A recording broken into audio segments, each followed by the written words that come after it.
అబ్బో ఇక్కడ కేజీ చీరలు కొంటే అర కేజీ చీరలు ఫ్రీ అంట. మంగళ్య షాపింగ్ మాల్, కేజీల్లో సేల్, టన్నుల్లో ఆనందం.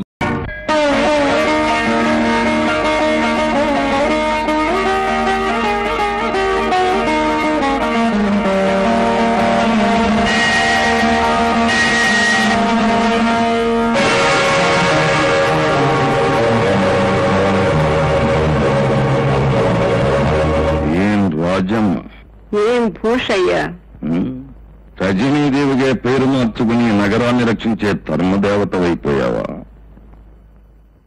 నాగభూషణ్ రావుగా పేరు మార్చుకునే అధర్మాలను నీ సొంత ఆస్తిగా చెలాయించుకోవాలనుకుంటున్నావా? అవును, తరతరాలుగా తరచి చూస్తే అధర్మాందే ఇప్పుడు పై చెయ్యి, కనుక నాదే పై చెయ్యి అని అనుకోవటం నీ మూర్ఖత్వం. అయితే చెబుతున్నాను విను. నిన్ను ఇప్పుడే ఇక్కడే పీక పిసికి చంపేయగలను. నిన్ను రక్షించగల మగవాడేవాడు?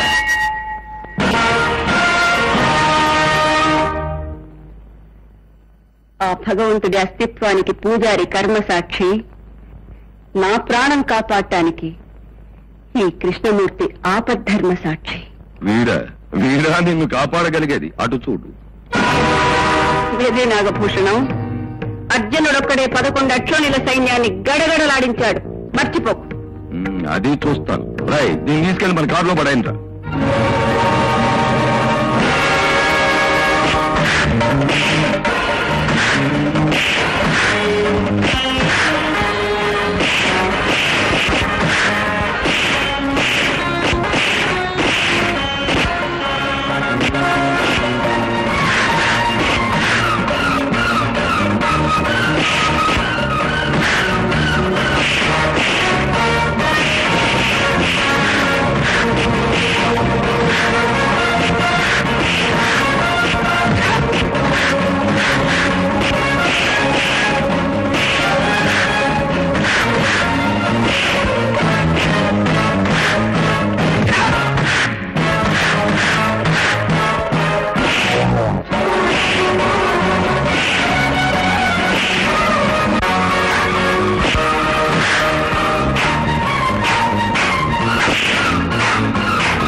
నువ్వు రజనీదేవి గారిని గొంతు బిసికి చంపుతానన్నావు, కానీ నేను పట్టుకోకుండానే, నీ ఒంటి మీద చేయి వేయకుండానే గుండె చంపుతాను. జాగ్రత్త.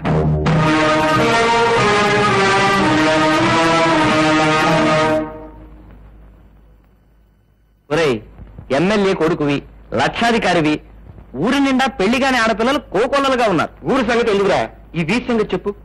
ఎంతమంది ఆడపిల్లలు వస్తున్నారు పోతున్నారు, ఒకటైనా ఒకటి చూస్తున్నట్రా. తల్లులు పిల్లలు కలిసి వెళ్తున్నారు. వాళ్ళకు చూడాలన్నా తల్లులు కవర్ చేసేస్తున్నారు. అందుకే గురు, తల్లులు లేకుండా పిల్లలు పుట్టిస్తున్నారు. మరి ఏదిరా నా ఫీజు? దేనికిరా? కేసు మన వైపు మళ్ళించాం కదా. తల్లి చూసిందిరా, పిల్ల చూడలేదు. బాబు, నువ్వు లోపలికి వెళ్ళమ్మా. ఏటమ్మా, ఏటలా ఉన్నావు? బాబు, ఈడొచ్చిన పిల్ల ఇంట్లో ఉందని మనకు గుర్తు లేకపోయినా లోకం గుర్తు చేస్తుందయ్యా. ఇప్పుడు ఎవరేమన్నారమ్మా? ఒకరన్నారని కాదు బాబు, ఏ వయసులో జరగవలసింది ఆ వయసులో జరగాలి. ముందు దానికి వెంటనే ఒక సంబంధం చూడు. నేను ఆ ప్రయత్నంలోనే ఉన్నానమ్మా. నా స్నేహితుడికి ఉత్తరం రాశాను, 2 రోజుల్లో సమాధానం రావచ్చు. తమ్ముడు ఉద్యోగమే పెద్ద సమస్యగా తయారైందమ్మా. అదేం పెద్ద సమస్య కాదు. సిఫార్సులుండి లంచాలు ఇచ్చుకోగలిగితే ఈ రోజే ఉద్యోగం దొరుకుతుంది. ఆ నీచం నాకొద్దు. ఈ ప్రపంచంలో బ్రతకడానికి తెలివొక్కటే చాలదురా, లౌకికం కూడా కావాలి. వెళ్ళిన ప్రతి చోట నీకిష్టమైందే ఉండదు. దొరికిన దాన్ని మన ఇష్టం వచ్చినట్టు మలుచుకోవాలి. ఆత్మాభిమానం చంపుకుని బతకడం నాకు చేత కాదు. ఈ రోజే నా ఆఖరి ప్రయత్నం. నా చదువు నన్ను బ్రతికిస్తుందో, ఈ సమాజం నన్ను చంపుతుందో ఈ రోజే తేలిపోవాలి.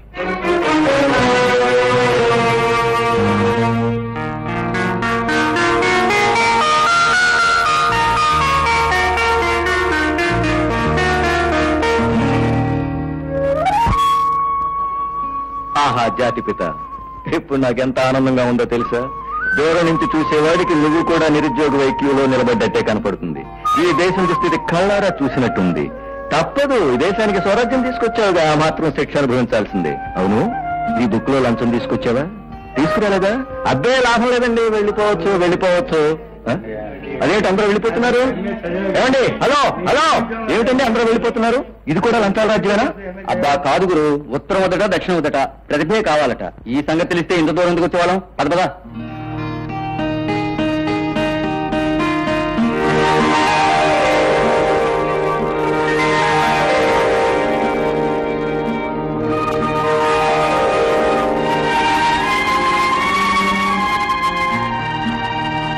Good morning. మీలాంటి వాళ్ళు ఈ దేశంలో పుట్టినందుకు నేను చాలా గర్విస్తున్నాను. మీలాంటి వాళ్ళు ఊరికొక్కరున్నా, కనీసం జిల్లాకొక్కరున్నా ఈ దేశం బడుగు దేశాల లిస్టు నుంచి భారీ దేశాల లిస్టులోకి వెళ్తుంది. మీరు భట్రాజులా? ఇది నా 61వ ఇంటర్వ్యూ మేడం. ఇంతవరకు ప్రతి ఆఫీసులో గొడవ పెట్టుకోవడమే గానీ ఇంత ప్రశాంతంగా మాట్లాడారు. This is the first time. ఇప్పుడు మాత్రం మీ అభిప్రాయం ఎందుకు మార్చుకోవాల్సి వచ్చింది? ఎందుకంటే మన దేశంలో చాలా మంది ఉపన్యాసం చెప్పొద్దు. ఉపన్యాసాల వల్ల ఉదర పోషణ జరగదు, ఉద్యమాలతో ఉన్న ఊపిరి నిలవదు. హక్కులడిగే ముందు బాధ్యత తెలుసుకోవాలి.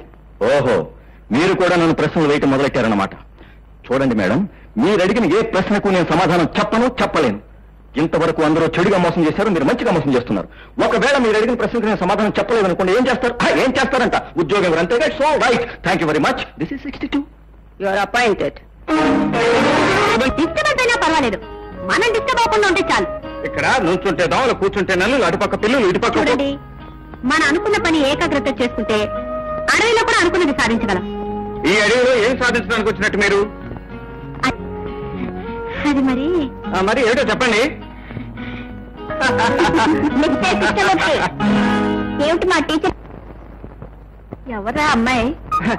అమ్మా, ఈ అమ్మాయి అమ్మా. మిస్టర్ కృష్ణమూర్తి, మీరు చెప్తారా నన్ను చెప్పంటారా? She's my teacher. Success, grand success. ఈ జీ మురార్ అంటే ఏమిటో నిరూపిస్తానని చెప్పానుగా. I proved it. అబ్బా ఏంటన్నయ్యా, మెల్లిని చెప్పు, దగ్గరే ఉన్నాగా.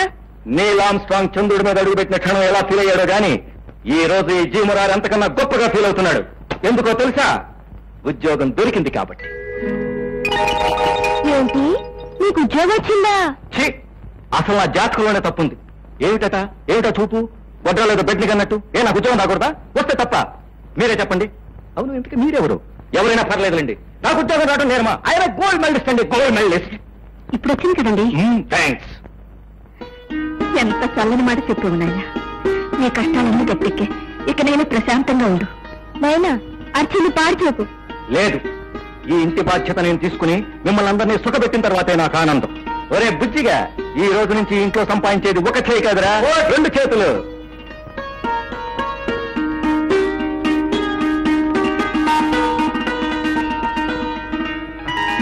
ఏమిటమ్మా ఇది? శుభవార్తలన్నీ ఒకటి తర్వాత అన్ని ఇవాళే మన ఇంటికి వచ్చేస్తున్నాయి. ఏమిటి? చెల్లాయికి రాజమండ్రిలో ఇంజనీర్ సంబంధం చూడమని నా ఫ్రెండ్ గోపి ఉత్తరం రాసి ఫోటో పంపించాను కదా. అమ్మాయి నచ్చిందని వాళ్ళు రిప్లై ఇచ్చారు. అబ్బాయి అమ్మాయిని ఫోటోలో చూస్తే సరేనన్నాడట. త్వరలోనే నిశ్చితార్థం పెట్టుకుంటామని రాశారమ్మా. చెల్లెమ్మా, కాదు, ఇంజనీర్ గారు భార్య గారు మీ ఆయన గారితో సిమెంట్ పాలు కొంచెం ఎక్కువ వేసి బ్రిడ్జీలు కట్టమని చెప్పమ్మా, లేకపోతే కూలిపోగలవు.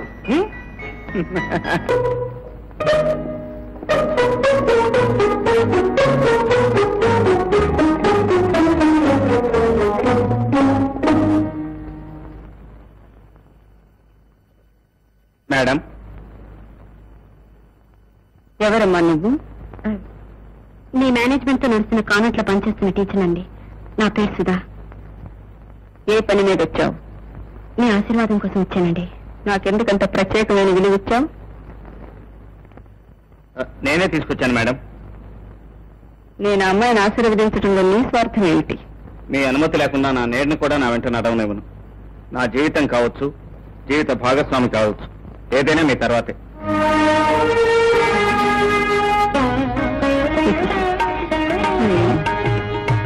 సుధా, నీ తల్లిదండ్రులు ఎవరమ్మా?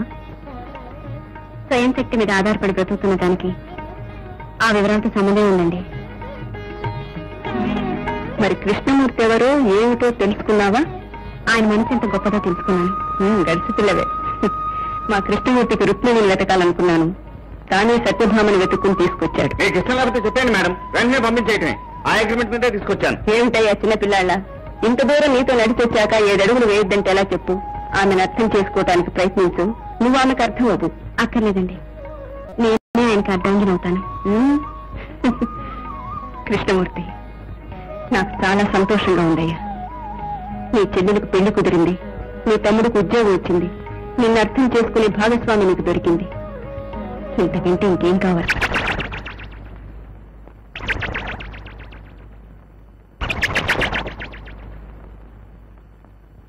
నిజమే అక్కయ్య, ఇన్నాళ్ళకి మళ్ళీ నేను చూడగలుగుతాను అనుకోలేదు. నేను అనుకున్నాను. సరే నువ్వు తినమ్మా. నేను మాత్రం అనుకున్నానా నిన్ను చూస్తానని? చాలా రోజులైంది. అంతేలే, ఎప్పుడు ఎవరు ఎక్కడ ఎందుకు కలుస్తారో, ఎలా కలుస్తారో, ఏం చేస్తారో.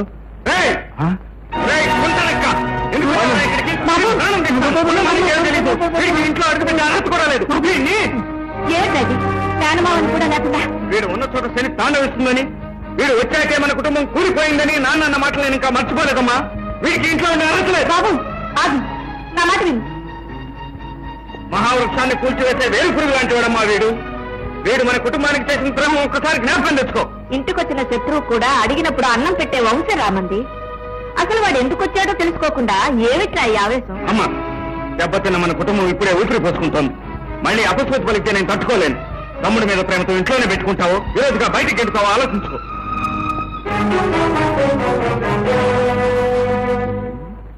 చూడమ్మా, నా సొంత అక్కయ్య, రక్త సంబంధం కదా అని ఒక్కసారి చూసిపోదామని వచ్చాను. అమ్మో, ఇంత గొడవ జరిగిపోతుంది అనుకోలేదు. వస్తానమ్మా. ఎక్కడికి వెళ్తా తమ్ముడు? అది కాదమ్మా, ఒక్క అరగంట ఉంటేనే ఇంత రభ జరిగిపోయింది. ఇంకా ఉన్నానంటే అమ్మమ్మ. వస్తానమ్మా, వెళ్ళొస్తాను తల్లి. ఏమిటి రావు తమ్ముడు, ఎక్కడికి వెళ్తావు? వాడేదో ఉద్రేకంతో అంటే నువ్వు కూడా ఏమిటి? 4 రోజులు పోతే వాడు తెలుసుకోకపోతాడా? మీరిద్దరు మామ అల్లుళ్ళు కాకపోతారా? పద లోపలికి. ఉందా నాన్న? నువ్వు మాట్లాడి చంపేస్తాను. పద. పదరా, పదరా అంటుంటే. వెళ్ళనియమ్మా. పద. ఏమిటో మొహమాట పెట్టేస్తున్నావు. ఆంజనేయ స్వామి, నువ్వు ఉన్న చోట దెయ్యాలు రావని అంటారుగా, మరి వీళ్ళు వచ్చేసారే. ఇంతమంది ఆడవాళ్ళ కొలతలు తీసుకుంటున్నావు, కానీ ఆ ఎదురింటి నెలని మనసు లోతులు తీసుకుని నాకు చెప్పలేకపోతున్నావు. ఏం చెప్పను గురు, నువ్వు గనక ఆ అమ్మాయి వెనక చూస్తే వాళ్ళ అన్నయ్య నీ గుడ్లు పీకి చేతులు పెట్టేస్తాడు. గురు ఆ ముసలి జంపకు వేరు గురు, ఆ ఇంటి నుంచి చిట్టే వస్తున్నాడు. ఈ ముసలి జంబుకు పట్టిన ఆ ఇంటి లోగుట్టు తెలియదు కదా. వాడిటే వస్తున్నాడు, పని జరిగేటట్టుంది. మన గురించి కాస్త ఘనంగా చెప్పు. టైల్ రప్పారావు, విషయమా? అయ్యి బాబోయ్, నా పేరు తమకెలా తెలిసిందండి? అదేనయ్యా నా ప్రత్యేకత. నా పేరు గరుత్మంతరావు. 1000 ఆమళ్ళ దూరంలో శవం ఉన్నా సరే ఇట్టే గుర్తుపట్టేయడం నా జాతి లక్షణం. నేను శవాలం కానీ జీవోత్సవం అనుకో. మా మేనగోడలు నలిని కరుణాకటాక్ష వీక్షణాల కోసం తమరంతా నిరీక్షిస్తున్నారు, అవునా? అయ్యో బాబోయ్, ఈ విషయం తమకెలా తెలిసిపోయిందండి? బొత్తిగా చీప్ ప్రశ్న వేకయ్యా, ఇమేజ్ దెబ్బతింటుంది. ఇంత మహానగరంలో టైల్ రప్పారావు ఈ మారుమూలే టైలర్ కొట్టి ఎందుకు తెరిచాడా అన్న వెధవ ప్రశ్నకి ఇప్పటికీ వెధవ సమాధానం దొరికిందయ్యా. గురువు గారు మహానుభావులు ఉన్నారు, వచ్చి కాలం మీద పడుకోండి. నువ్వు పడవేండి నాయన, నేను వాళ్ళు లేదనండి. మీరే చెప్పారు కదా ఇమేజ్ దెబ్బతినకూడదని. అంటే మా మేనగోడలన్నీ నేను ప్రేమిస్తున్న యువనాయకుడివి. నేను ఆమెను మనస్ఫూర్తిగా ప్రేమిస్తున్నాను, కలవరిస్తున్నాను. కానీ అంటే హలో అనే 2 అక్షరాలు నోచుకోలేదండి. ఊదేంటి సార్? నోచుకునే అవకాశం నేను కల్పిస్తానయ్యా. నాకేమిస్తావు? 1000 రూపీలు అడ్వాన్స్ ఇచ్చేయి, మిగతా సొమ్ము పని అయ్యాక. న్యాయమే. చూడు, రేపు పొద్దున 9:30 ముష్టివాళ్ళు వచ్చి తలుపు కొట్టు. మా నల్లి మంచినీళ్ళతో వచ్చి తలుపు తీస్తుంది. అయ్యి బాబు, కృష్ణమూర్తి గారు. కృష్ణమూర్తి ఊళ్ళోనే ఉండడయ్యా. పాలిట మహానుభావుల్లో ఉన్నారండి. నీ పాలిట ఆపద్బాంధం ఉన్నాయా?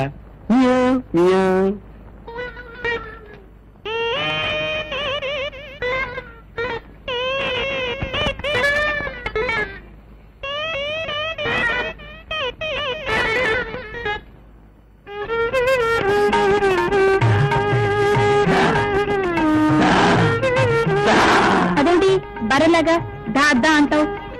చక్క ప్రియా అని పిలవరాదు? పిలుస్తాను. ప్రియా అని పిలుస్తాను, లైలా అని పిలుస్తాను, అనార్కలి అని పిలుస్తాను. బండి కొంచెం లైన్లో పడినా అయితే కొలతలు తీసుకో. తీసుకోనా? ఈ టేపు సాక్షిగా నువ్వు లేని కత్తెర నాకొద్దు, నువ్వు లేని మిషన్ నాకొద్దు, నువ్వు లేని టైలరింగే నాకొద్దు. రా, రా.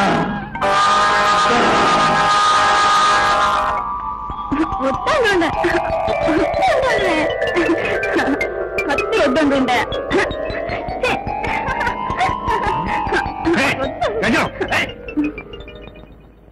కలవరింతలేమిటి? ఇంట్లో వాళ్ళంతా హరికథకి వెళ్ళారు సరిపోయింది, కానీ నీ హరికథ బయటపడేది. కానీ కత్తెరలు కుట్టు మిషన్ నుంచి కలవరింతలేమిటి? టైలరప్ప బెదిరి పారిపెడిపో. దిక్కుమాల టైలరప్ప కల్లోకి ఇచ్చావు. మరేం చేయను? పొద్దున్న చేసిన మనిషి రాత్రి కల్లోకి వచ్చేస్తున్నాడు. అయితే రాత్రి నిద్రపోకు, పొద్దున నిద్రపో.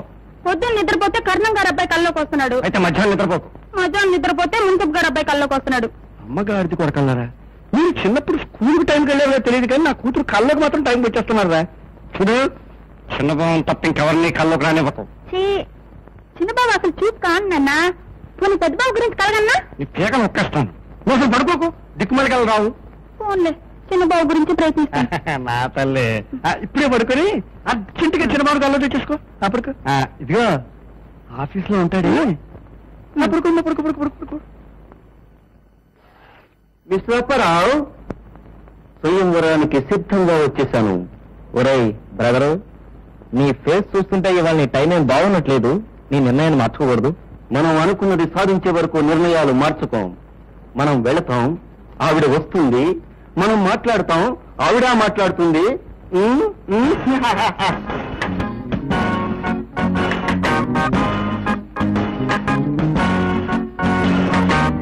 చూడండిరా, ఊసేస్తాను. ఏంటి అలా పడిపోయారు? దీనికి పందల్లారా.